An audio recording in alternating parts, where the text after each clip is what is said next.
The galaxy was old. It had been old for a very long time. 6,000 species had learned to travel between the stars. They had built empires and alliances and trade routes that stretched across millions of light years. They had fought wars, made peace, and created a great political body called the Galactic Concord to keep order among the stars. The Concord had rules, it had ranks, it had a way of doing things that had not changed in 100,000 years. And then the humans showed up.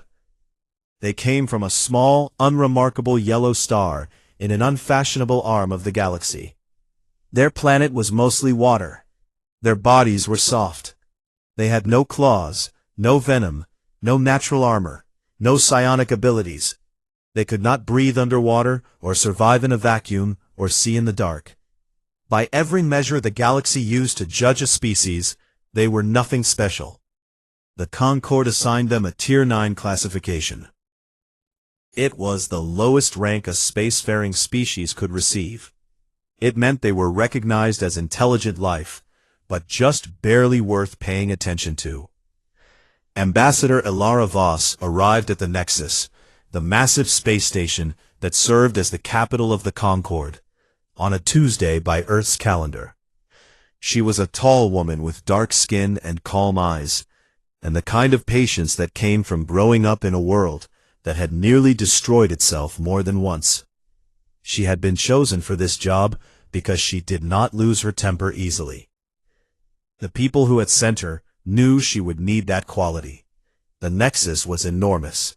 It was a structure the size of a small moon, built over thousands of years by dozens of species working together. Millions of beings lived and worked there.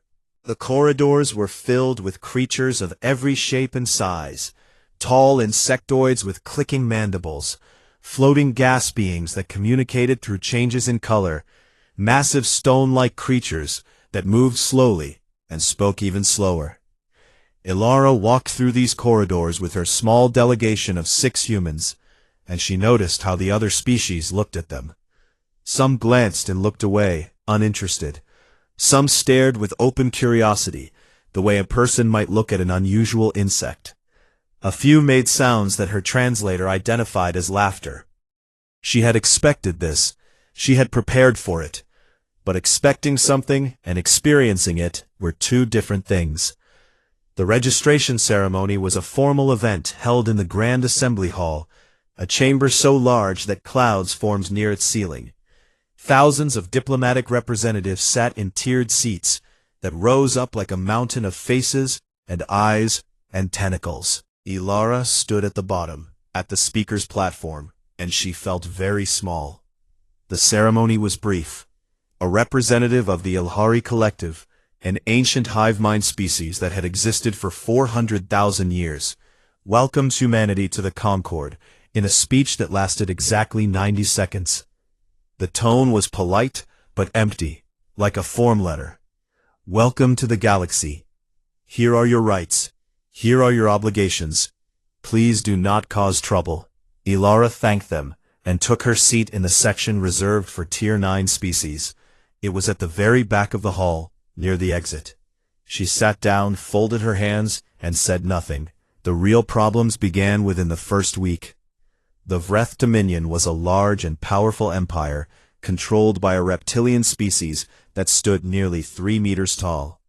They had thick scales, powerful tails, and a warrior culture that valued strength above all things. They controlled a major trade corridor that happened to border the space humanity had been assigned. The Vreth looked at humans and saw prey. It started with tariffs. Human merchant ships passing through the Vreth trade corridor were charged fees that were 10 times higher than what any other species paid. When the human trade delegation filed a complaint, the fees were doubled. Then came the navigation restrictions. Human ships were forced to take longer, more dangerous routes. Then came the inspections. Vreth warships stopping human vessels, searching them for hours, and sometimes confiscating cargo for invented reasons. Ilara filed protests with the Concord. She followed every rule. She filled out every form. She attended every hearing, and every time, the response was the same. The elder species would listen politely, make notes, and then do nothing. The Vreth were a Tier 3 empire. Humans were Tier 9. The math was simple, and it was not in humanity's favor. The breaking point came at a diplomatic summit 3 months after humanity's registration. Warlord Sirac, the supreme military commander of the Vreth Dominion, attended the summit personally. He was enormous, even by Vreth standards, a mountain of dark green scales and muscle, with eyes like burning amber. He wore ceremonial armor, covered in the teeth of enemies he had killed in personal combat. Sirac made a speech. It was supposed to be about trade policy, but halfway through, he turned his attention to the human delegation sitting quietly in their seats. "I see the newest members of the Concord are here," Sirac said, his deep voice rumbling through the chamber. "The small, soft ones from the water world. Tell me, Ambassador, do your people have a word for a creature that is born only to be food for stronger creatures? Because in the Vreth language, we have many such words. And lately, when we use them, we think of humans." The chamber filled with a sound that was not quite laughter, but close to it. Thousands of alien diplomats, entertained by the spectacle of a powerful warlord mocking a weak newcomer. Ilara sat still. Her face showed nothing. Her delegation looked at her, waiting for a signal, but she gave none. She simply watched Sirac with those calm, dark eyes, and let the moment pass. Later that evening, in the small and modest quarters assigned to the human delegation, Ilara sat alone at her desk. She drafted a message to the Unified Council back on Earth. She chose her words carefully, as she always did. The message was short. It read, "They do not take us seriously. That will be their first mistake." She sent it across the stars, and then she sat in the quiet of her room and thought about the future. She thought about the look in Sirac's eyes. Not hatred, not anger, but something worse. He had looked at her the way a predator looks at something too small to be worth hunting. Ilara had studied history her entire life.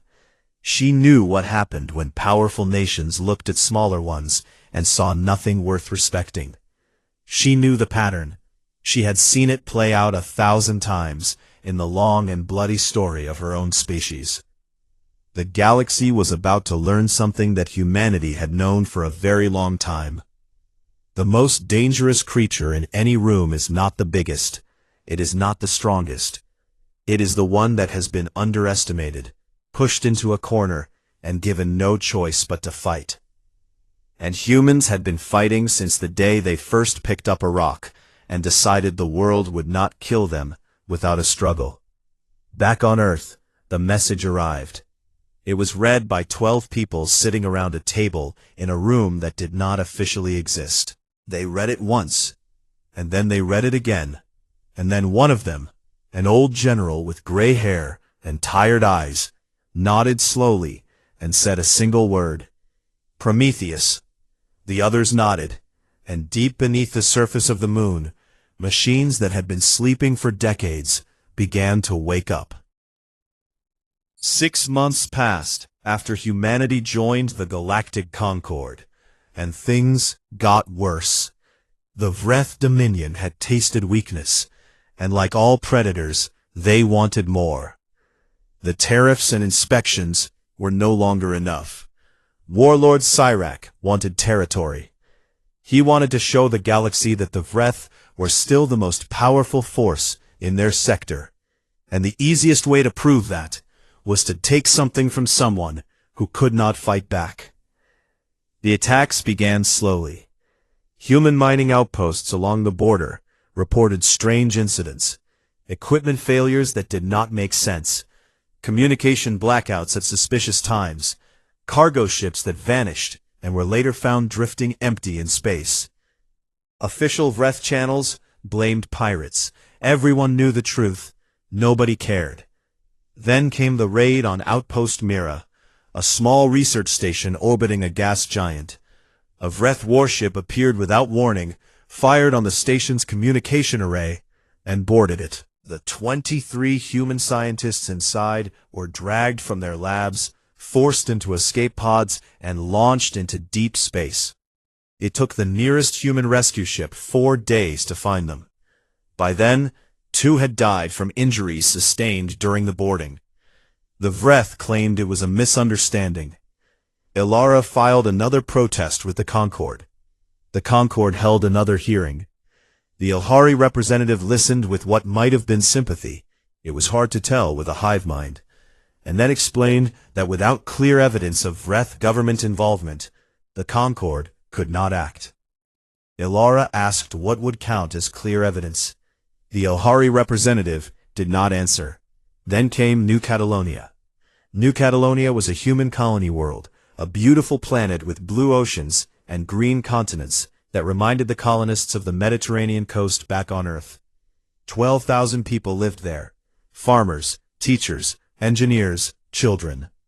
They had built their homes with their own hands. They had planted gardens and opened schools and named their streets after places they missed from the world they had left behind. On a morning that started like any other, a Vreth battle fleet of 40 warships appeared in orbit above New Catalonia. Warlord Sirac himself broadcast the message. He claimed the planet fell within Vreth territorial boundaries according to a star chart that was, as far as anyone could tell, drawn up the previous afternoon. He gave the colonists 6 hours to evacuate. 6 hours to leave their homes, their farms, their schools, everything they had built over 10 years of hard work. 6 hours to pack what they could carry, load onto transport ships, and fly away from the only home many of them had ever known. The evacuation was chaos.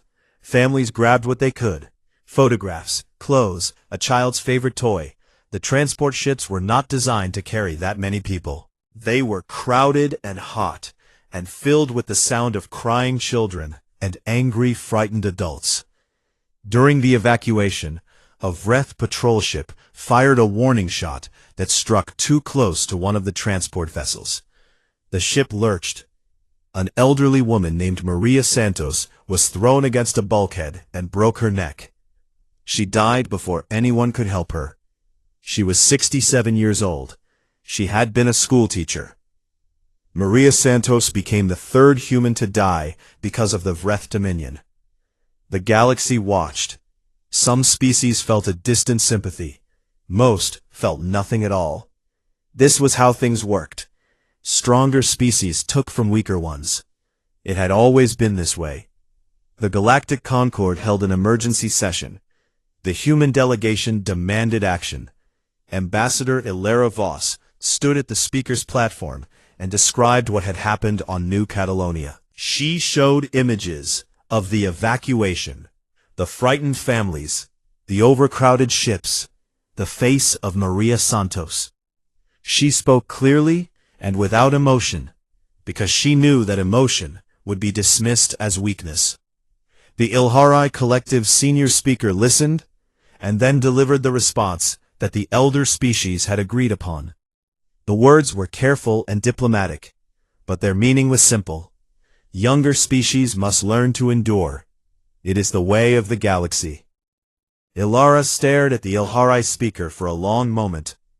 Then she said, very quietly, "I understand." She turned and walked out of the chamber without another word. Back on Earth, the footage from New Catalonia played on every screen, in every city, on every continent. People watched the evacuation, the crying children, the body of Maria Santos, covered with a white sheet. And something happened that the galaxy had no way of understanding, because nothing like it existed in their experience. 8 billion humans, scattered across dozens of worlds and stations, felt the same thing at the same time. It was not rage exactly. It was something older and colder than rage.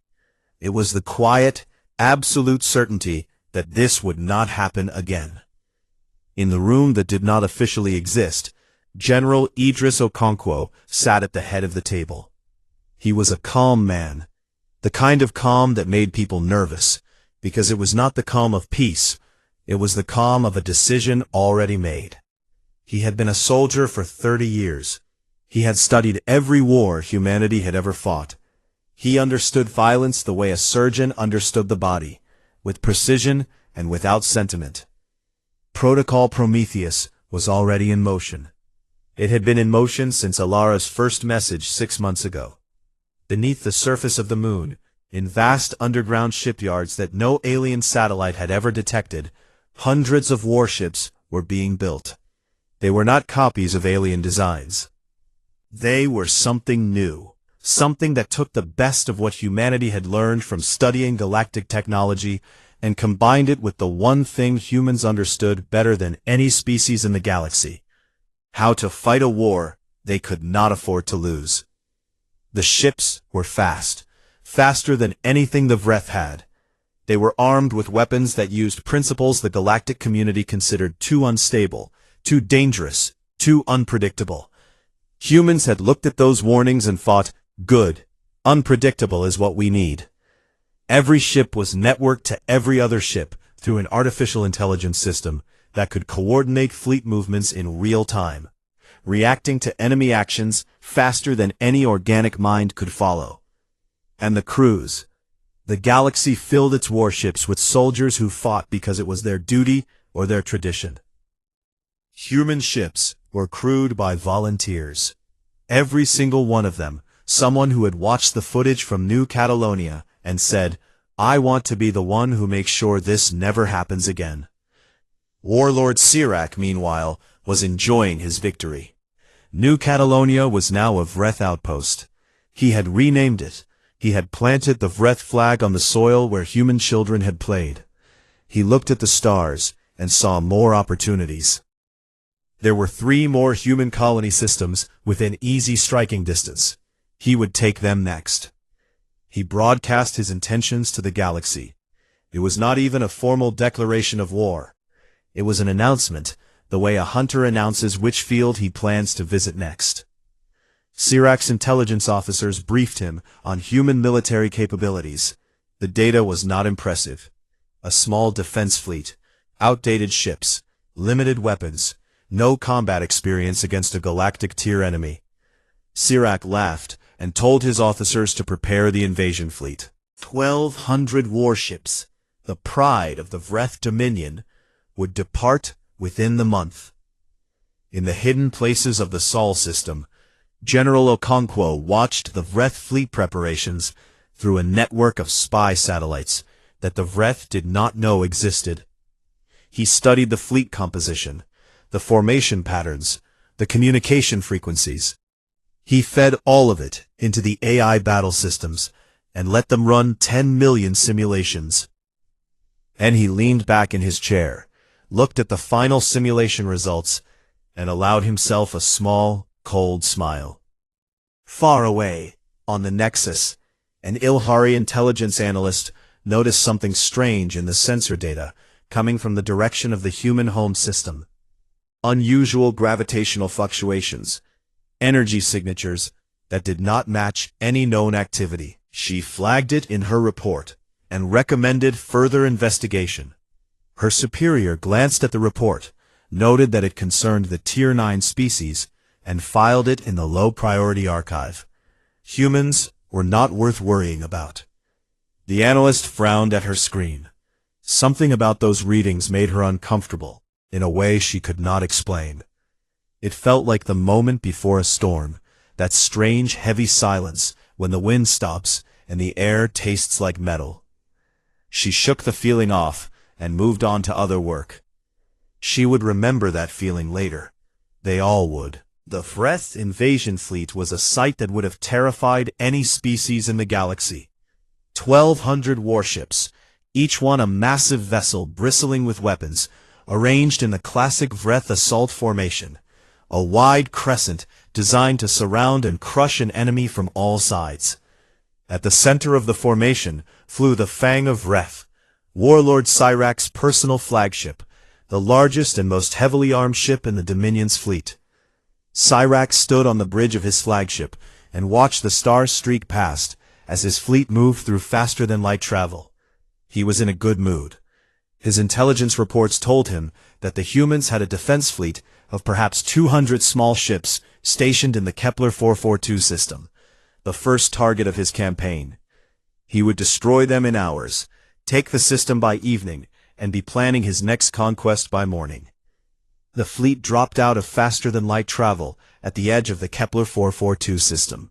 Sirac expected to see the glow of human defense stations, the frantic movement of ships scrambling to meet him, the panicked communications of a species about to be conquered. He saw nothing. The system was empty. Not just empty of military ships, empty of everything. The orbital stations were gone. The satellites were gone. The communication buoys were gone. Even the mining platforms that had dotted the asteroid belt had been removed. It was as if humanity had simply erased itself from the system. Sirac's tactical officer looked confused. "They have retreated, Warlord. They must have known we were coming." Sirac frowned. Something about this did not feel right. Running was one thing, but taking everything with you, leaving not a single piece of equipment behind, that was not retreat. That was preparation. "Full sensor sweep," Sirac ordered. "Find them." The sensors swept the system. They found nothing. No ships, no stations, no energy signatures. Just empty space and silent planets. And then the silence broke. They came from everywhere at once, from behind asteroids, from beneath the plane of the solar system, from subspace pockets that human engineers had carved into the fabric of space itself, a technology that the galaxy considered theoretical and impossibly dangerous. 800 human warships materialized around the Vreth fleet like wolves appearing from fog.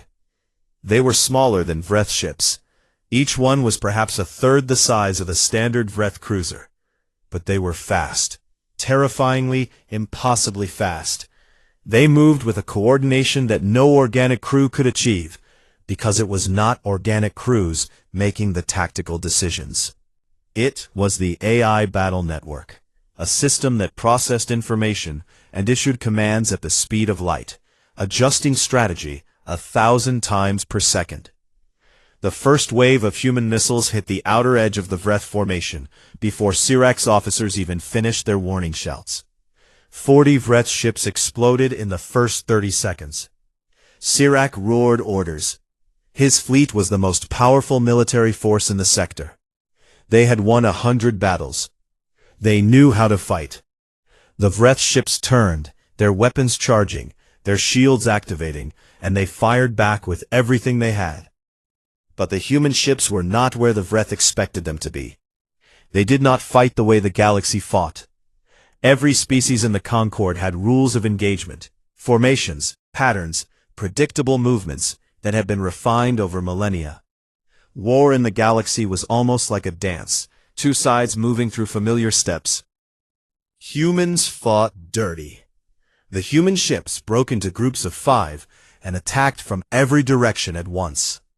They used the Vreth's own ships as cover, flying so close to enemy vessels that the Vreth could not fire without hitting their own fleet. They launched electronic warfare attacks that scrambled Vreth communications, leaving individual ships unable to coordinate with their neighbors. They deployed thousands of autonomous drones, small, cheap, and loaded with explosives, that swarmed over Vreth capital ships like angry insects, targeting engines and sensor arrays. And then came the broadcasts. On every Vreth communication frequency, the humans began playing audio recordings from the evacuation of New Catalonia. The sounds of crying children, the screams of frightened families, the last heartbeat of Maria Santos on a medical monitor before it went flat. These sounds filled every Vreth bridge, every command center, every cockpit. It was not a military tactic that any species in the galaxy had ever used, because no species in the galaxy had ever thought to weaponize grief. The Vreth were warriors. They were not cowards. They fought back hard, and they fought back well. Their weapons were powerful. and they destroyed human ships, 83 in total over the course of the battle. But for every human ship that fell, 10 Vreth ships burned. The humans absorbed their losses and kept coming, adjusting their tactics in real time, learning from every exchange, getting better and more lethal with every passing minute. 3 hours into the battle, the Vreth formation collapsed. Ships began to scatter, breaking away from the fleet and trying to run. But human ships were faster, and the AI network tracked every fleeing vessel, assigning pursuit groups with cold, mathematical efficiency. Sirac watched from his bridge as his fleet died around him. He had never experienced anything like this. He had fought dozens of battles in his career, and all of them had followed the rules, the ancient unspoken rules of galactic warfare that every species understood. You engaged the enemy, you tested their strength. If they were stronger, you withdrew with honor. If they were weaker, you accepted their surrender with grace. The humans did not follow these rules. They did not test and probe and feel out the enemy. They attacked with everything they had from the first second, and they did not stop. There was no pause for negotiation. There was no offer to accept surrender. There was only violence, applied with a precision and intensity that Sirac's military mind could barely process. A human missile struck the Fang of Vreth amidships. The flagship shuddered. Lights flickered. Systems began to fail. Sirac grabbed the edge of his command chair as another impact rocked the ship. Shields at 12%, his tactical officer reported, fear breaking through the professional calm in his voice. Engines are damaged. We cannot run. Sirac closed his eyes.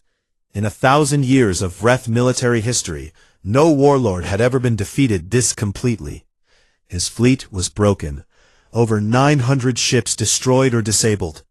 The greatest military force in the sector, shattered in less than 4 hours by a species that the galaxy had classified as Tier 9. The final act was almost intimate in its precision. A single human assault shuttle docked with the disabled flagship. The airlock opened, and a team of human marines entered the ship, armored figures moving with practiced efficiency through the smoke-filled corridors. They met resistance from Vreth soldiers, and the fighting was brutal and close. But the humans had trained for exactly this kind of combat. Room by room, corridor by corridor, they pushed forward until they reached the bridge. General Idris Okonkwo walked onto the bridge of the Fang of Vreth. He was not a large man. He was average height, lean, with a face that seemed carved from dark stone. He wore combat armor that was scratched and dented from the fighting. He carried a sidearm, but did not draw it. He did not need to. Sirac stood in the middle of his ruined bridge, surrounded by the bodies of his fallen officers. He towered over Okonkwo by more than a meter. His scales were scorched. His ceremonial armor was cracked. He looked down at the human general with eyes that were no longer filled with amusement. They were filled with something that the warlord had never felt before in his life. Fear. Okonkwo looked up at the defeated warlord. When he spoke, his voice was quiet, not angry, just quiet. The way a doctor's voice is quiet when delivering a final diagnosis. You displaced our people. You killed 3 of our civilians. Now count your dead and understand the exchange rate. He turned and walked away, leaving Sirac standing alone on his broken bridge, surrounded by the wreckage of his pride. Across the galaxy, news of the Battle of Kepler 442 spread at the speed of light. The numbers were staggering. Over 900 Vreth ships destroyed. Human losses, 83.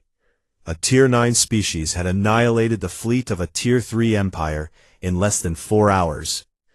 In the halls of the Nexus, the Ilhari intelligence analyst, who had flagged the strange readings from the Sol system, sat at her desk and stared at her screen. She pulled up her old report, the one her superior had filed in the low-priority archive, and read her own words again. Then she pulled up the battle data and began to study it. And the more she studied, the more her hands trembled. Because the data told her something that she was not ready to believe. The humans had not used everything they had at Kepler 442. The Prometheus fleet that had fought the battle was not their full force. It was not even close. The galaxy had not been this frightened in a very long time. In the days after the Battle of Kepler 442, the news spread to every corner of known space. Every species, every empire, every small colony world heard about what had happened. A Tier 9 species, the weakest classification possible, had destroyed a Tier 3 battle fleet in 4 hours. The numbers did not make sense. The strategists and military analysts of 100 different species ran the battle data through their models, and the models broke.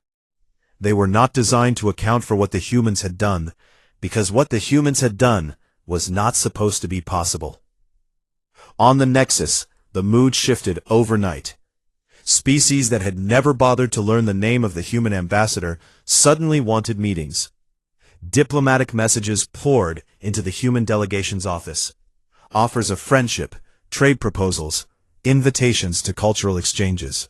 All of it from species that had ignored humanity for 6 months. Ilara Voss read every message and responded to none of them. Not yet. She had something else to do first. The Galactic Concord called an emergency session.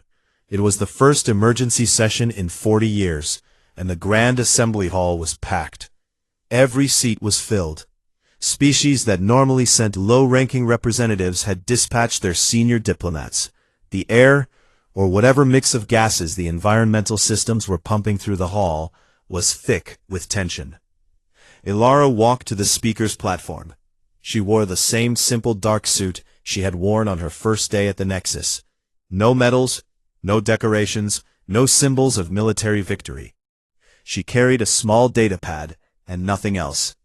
She looked smaller than ever, standing alone on that vast platform, surrounded by thousands of alien faces staring down at her from the tiered seats. Not the polite, distracted silence of a routine session. This was the silence of 6,000 species holding their breath. Ilara did not smile. She did not gloat. She did not raise her voice. She spoke the way she always spoke, clearly, calmly, and with the careful precision of someone who had chosen every word in advance. She began by reading a list. It was a list of every formal complaint humanity had filed with the Concord since joining.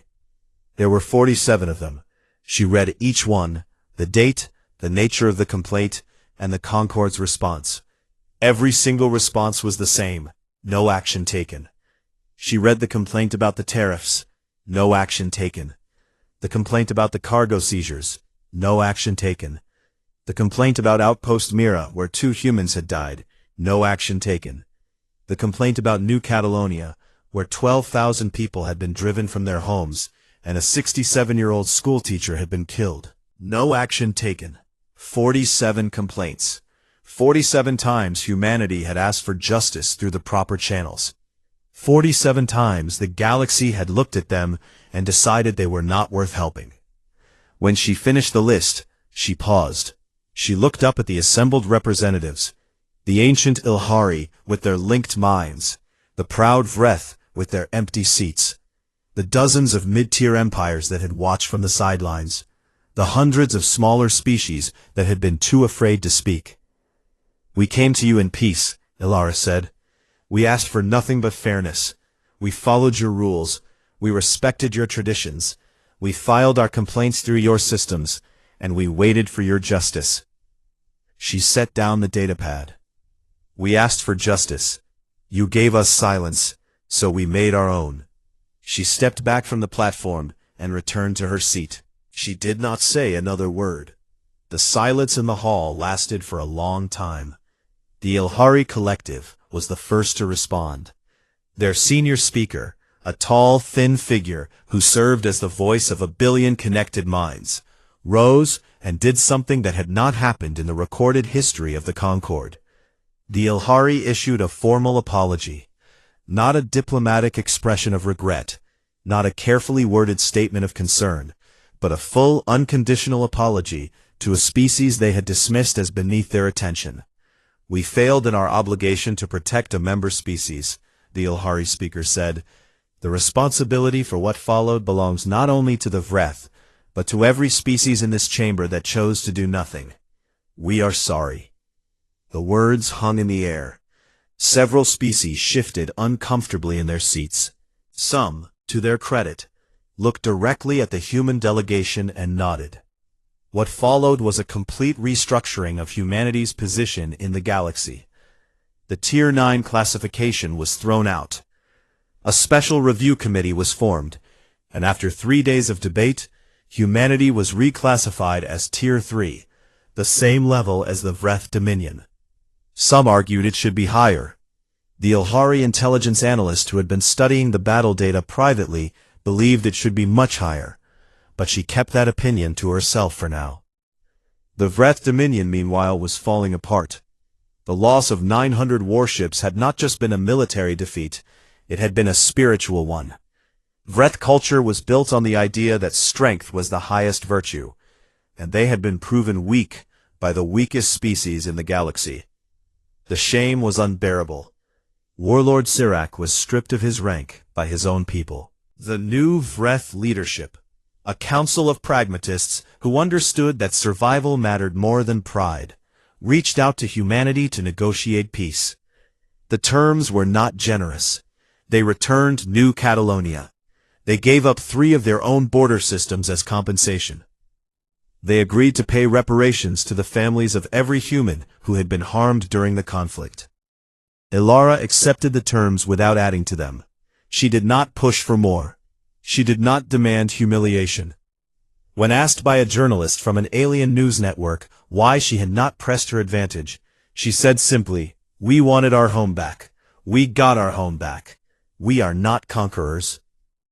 This statement confused many species. In their experience, the strong always took what they could. The idea that a species capable of destroying the Vreth fleet would choose not to expand was difficult to understand. General Okonkwo made a decision that confused them even more. He quietly disbanded the most aggressive elements of the Prometheus fleet. The heavy assault ships were put into reserve. The autonomous drone swarms were deactivated and stored. The fleet remained powerful, no one doubted that, but Okonkwo deliberately pulled back its sharpest teeth. When asked about this by his own officers, Okonkwo said, "We built these weapons to protect our people, not to become what the Vreth were. The moment we use our power to take instead of defend, we lose the right to call ourselves the good side of this story." For a brief moment, the galaxy exhaled. The crisis seemed to be over. Humanity had proven itself, the Vreth had been humbled, and the Concord had learned a painful lesson about ignoring the vulnerable. But deep in the galactic core, far from the trade routes and political squabbles of the outer regions, something was stirring. The Kethvari had existed for longer than the Ilhari. They were one of the oldest species in the galaxy. So old that most younger species thought of them as legends rather than real beings. They rarely spoke at the Concord. They rarely interacted with other species at all. They lived in vast, ancient stations orbiting stars near the center of the galaxy, and they watched everything with cold, patient intelligence. The Kethvari had watched the Battle of Kepler 442. They had studied the data. They had analyzed human psychology, human history, human technology, and they had reached a conclusion that the rest of the galaxy had not yet arrived at. Humanity was not just a strong species that had been underestimated. Humanity was a pattern they had seen before, a type of species that appeared once every few million years. A species that grew fast, adapted faster, and never stopped reaching for more. The Ilhari intelligence analyst had asked the right question. What would humans be in 1,000 years? The Kethvari believed they knew the answer, and the answer frightened them. They would not make the Vreth's mistake. They would not attack humanity directly. They were far too intelligent for that. Instead, they would do what they had done to every dangerous young species they had encountered over the past 1,000,000 years. They would reach into the fragile bonds that held humanity together and pull them apart from the inside. In her office on the Nexus, the Ilhari analyst sat alone, studying the data that kept her awake at night. She had found something in the old records, references to species that had risen fast and then suddenly collapsed, torn apart by internal conflicts that seemed to come from nowhere. The pattern was always the same: rise, chaos, collapse. She looked at the data and whispered to a colleague who had stopped by her office, "They have only been in space for a century. Imagine what they will be in 1,000 years." Her colleague asked if that was supposed to be reassuring or frightening. She did not answer, because she did not know. 5 years after the Battle of Kepler 442, the galaxy had mostly returned to normal. Trade routes hummed with activity. Diplomatic summits were held on schedule.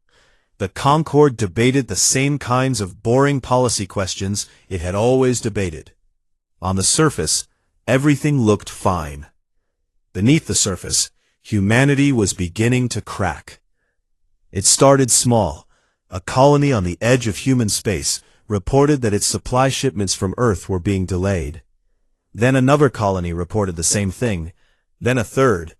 The delays were not long, a few days here, a week there, but they created frustration, and frustration created suspicion. Then came the incidents. A human cargo ship was found destroyed near the border of the Kepler 442 system. The wreckage showed weapon signatures that matched human military technology. A human colony on a world called Harvest reported that its water purification systems had been sabotaged, and the saboteurs had used equipment that was clearly of human manufacture. A bomb exploded at a diplomatic meeting between representatives of Earth and the outer colonies, killing 4 people. Evidence at the scene pointed to a human extremist group. The message was clear. Humans were turning on each other. On the Nexus, the Concord watched with concern that was, in some cases, not entirely genuine. Several species quietly argued that perhaps humans were not as stable as they appeared. Perhaps the Battle of Kepler 442 had been a fluke, the desperate lashing out of a species that was, at its core, self-destructive. After all, the elder species murmured to each other, "Look at human history. They had spent most of it killing each other." A motion was introduced to the Concord to impose sanctions on humanity until they could resolve their internal difficulties. It was supported by an unusual number of species that normally never agreed on anything. Back on Earth, the Unified Council was in crisis. The outer colonies were angry. They felt abandoned, ignored, treated the same way the Concord had treated humanity before the war. Messages from colony leaders grew increasingly hostile. Some began talking about independence. A few began talking about armed resistance. General Okonkwo sat in his office and stared at the reports, and something about them bothered him. Not the content was terrible, but it was the kind of terrible that made sense on the surface. What bothered him was the timing.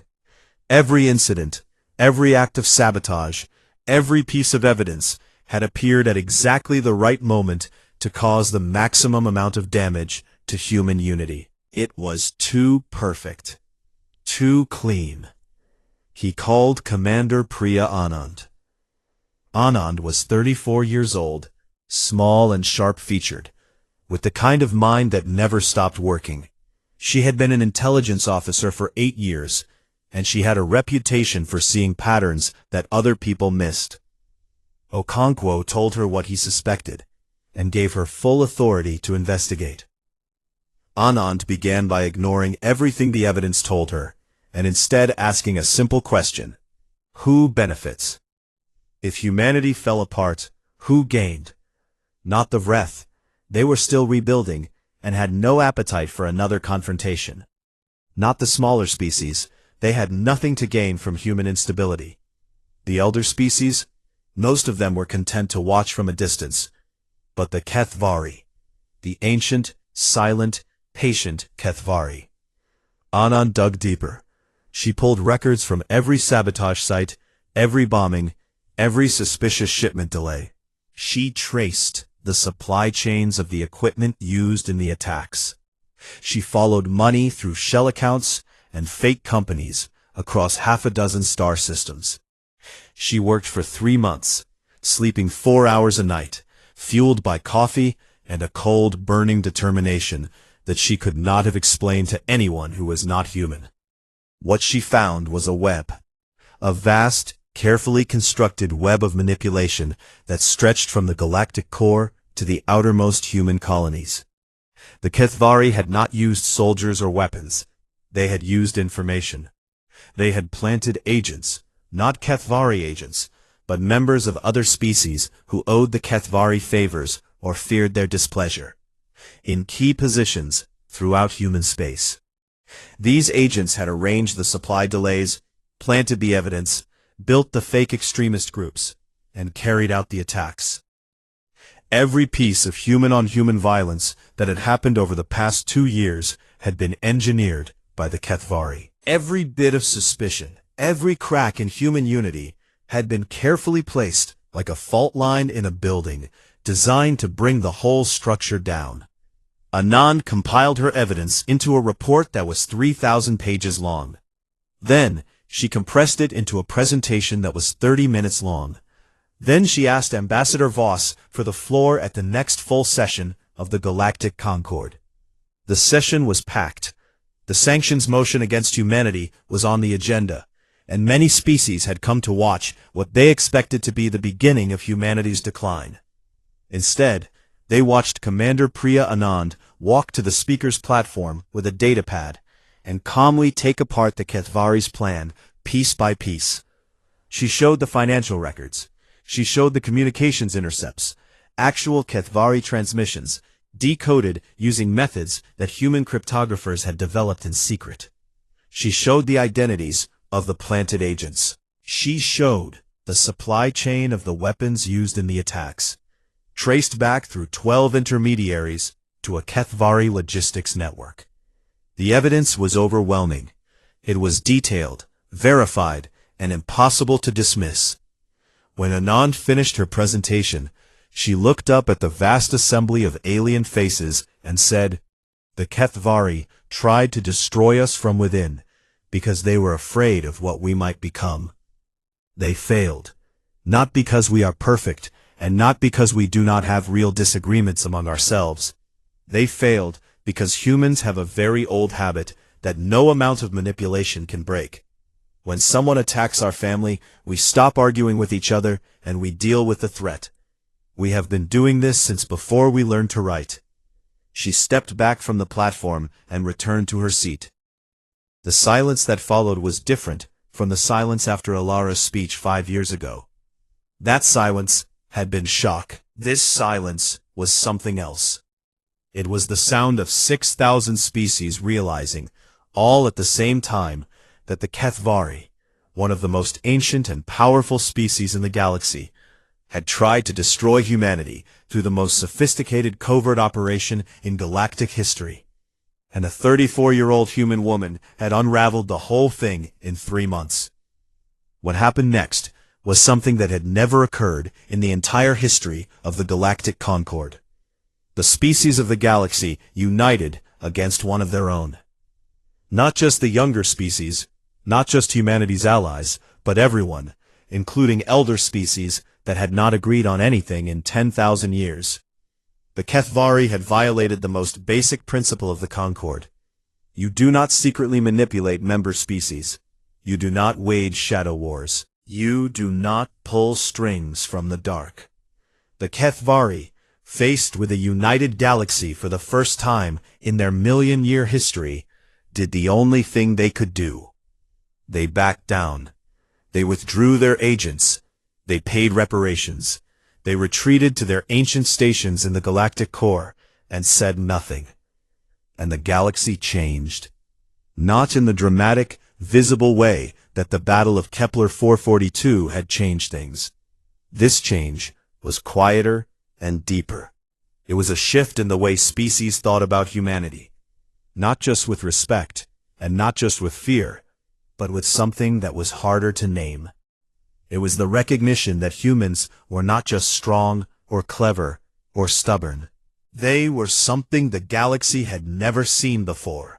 A species that bent but did not break, that fought with everything they had but chose to stop when the fighting was done, that fell apart and put themselves back together, over and over again, no matter what the universe threw at them. 50 years passed, then 100. Humanity grew and spread across the stars, but they did not conquer. They built, they traded, they made alliances, they argued and debated and sometimes made terrible mistakes, but they always found their way back to the path. The galaxy grew used to their presence, and over time, a piece of wisdom began to circulate among the species of the Concord. It was not written in any law book. It was simply something that older diplomats told younger ones. Something that military instructors taught their students. Something that parents of certain species whispered to their children. On a quiet afternoon on the Nexus, a young alien diplomat arrived for the first time. She was a member of a species that had only recently achieved spaceflight, and she was nervous and excited and overwhelmed by the size and noise and strangeness of the station. Her mentor, an old Ilhari diplomat who had served in the Concord for 2 centuries, walked beside her, pointing out landmarks and explaining customs. At the end of a long day, as they sat in a quiet observation lounge watching ships drift past the window, the young diplomat asked her mentor for any final advice. The old Ilhari thought for a moment. She had lived a long life and seen many things. She had watched the rise and fall of empires. She had been present for Alara Voss's speech and Priya Anand's revelation. She had studied the battle data from Kepler 442 until she knew it by heart. She had spent decades trying to understand the strange, contradictory, infuriating, magnificent species that had stumbled onto the galactic stage from a small blue planet orbiting an unremarkable star. There is one rule, the old Ilhari said slowly, that matters more than all the others. It is not written down, but every species that has been in the Concord long enough knows it. The young diplomat leaned forward. What is it? The Ilhari looked out the window at the stars. Somewhere out there, in 1,000 systems, humans were building and dreaming and arguing and loving and doing all the things that made them what they were. Never antagonize the humans, she said. The young diplomat frowned. Why not? The old Ilhari was quiet for a long moment. When she spoke again, her voice was soft, and it carried the weight of hard-won wisdom. Because they do not fight the way we do. They fight like creatures who have everything to lose and nothing to fear. They will bend until you think they are broken, and then they will snap back with a force that reshapes the stars. They are messy and loud, and they live such short lives that they burn through them like fire through dry wood. And that fire, that desperate, beautiful, terrible fire, is the most dangerous thing in the galaxy. She paused. We are old, she said. We have existed for 400,000 years, and in all that time, across all the species we have known, and all the wars we have seen, nothing has ever frightened us the way humans do. Not because they are cruel, not because they are powerful, but because they care so much about their short, small lives that they will do anything, absolutely anything, to protect them. She turned to look at the young diplomat. So be their friend, trade with them, learn from them, laugh at their strange jokes, and marvel at their strange art. But never, ever antagonize them. She looked back at the stars. The galaxy learned that the hard way. The young diplomat sat in silence for a long time, thinking about what she had heard. Outside the window, A human cargo ship drifted past, its hull painted with bright colors, and a name in a language the young diplomat could not read. Through the ship's windows, she could see the crew, small, soft, short-lived creatures, laughing about something and eating food together. They did not look dangerous. But then again, she thought, perhaps that was the point.